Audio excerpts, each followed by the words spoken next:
చాలా దురదృష్టకరమైనటువంటి పరిణామం. అరే బయట వింటుంటే ఆశ్చర్యం వేస్తుంది. కొన్ని పత్రికలు, కొన్ని మీడియా ఛానల్స్ చెప్పేటటువంటి మాటలు వింటుంటే దానికి చెప్పవలసిన వాళ్ళు సమాధానం చెప్పడాలా ఏంటండి? నాకు అర్థం కాలేదు. ఎస్, ఆంధ్రప్రదేశ్కి ఒక సుదీర్ఘమైన తీర ప్రాంతం ఉంది. సుమారుగా 998 ఎంత ఉంది, 1000. మొన్న చర్చల సందర్భంగా చంద్రబాబు నాయుడు గారు లెటర్ రాస్తే మీరు రండి అని అంటే వాళ్ళు అడిగారంట మాకు దీనిలో వాటా కావాలని. తెలంగాణ ప్రభుత్వం అడిగిందని పత్రికల్లో వస్తుంది, మీడియాలో వస్తుంది. ఒక పత్రిక అయితే నమ్మశక్యం కాకపోవచ్చు, అన్ని పత్రికల్లోనూ, టోటల్గా అన్ని మీడియాలోనూ మాకు వాటా కావాలి అని తెలంగాణ ప్రభుత్వం అడిగింది. ఒకటి. రెండవది, తిరుమల తిరుపతి దేవస్థానం బోర్డులో వాటా కావాలి అడిగింది. బోర్డులో అంటే మెంబర్లు వేయడానికి. సరే, దట్ ఇస్ పొలిటికల్ డెసిషన్. ఆదాయంలో కూడా 48% కావాలి, మీరు 52 తీసుకోండి, మాకు 48 ఇవ్వండి అని అడిగింది అనేటువంటి మాట. అంతేకాదు, మనకు పోర్ట్స్ ఉన్నాయి కదా ఈ తీర ప్రాంతంలో, ఈ అన్ని పోర్ట్స్లోనూ వాటా కావాలని అడిగింది అని.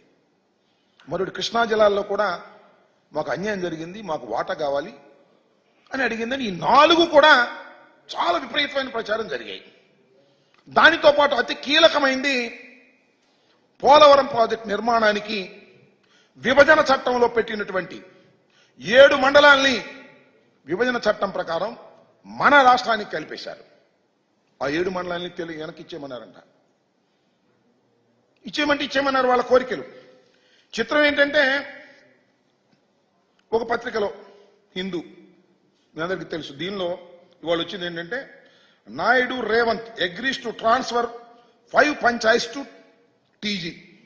ఇది నాయుడు అంత రేవంత్ ఇద్దరు కలిసి సమావేశంలో 5 గ్రామాలను తిరిగి తెలంగాణకు ఇవ్వడానికి అంగీకరించారు చంద్రబాబు నాయుడు గారు. What is this? దీనికి సమాధానం చెప్పగలరా? వార్తలు ఈ విధంగా పుంఖాలుగా వస్తున్నప్పుడు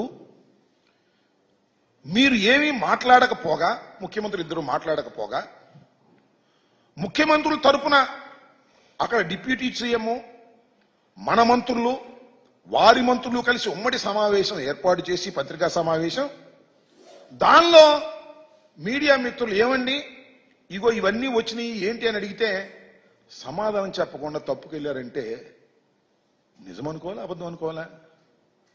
సమాధానం చెప్పకోకుండా తప్పుకు వెళ్ళిపోయారు అంటే వాళ్ళు అడిగిన మాట నిజము అని ఒప్పుకోవాలి.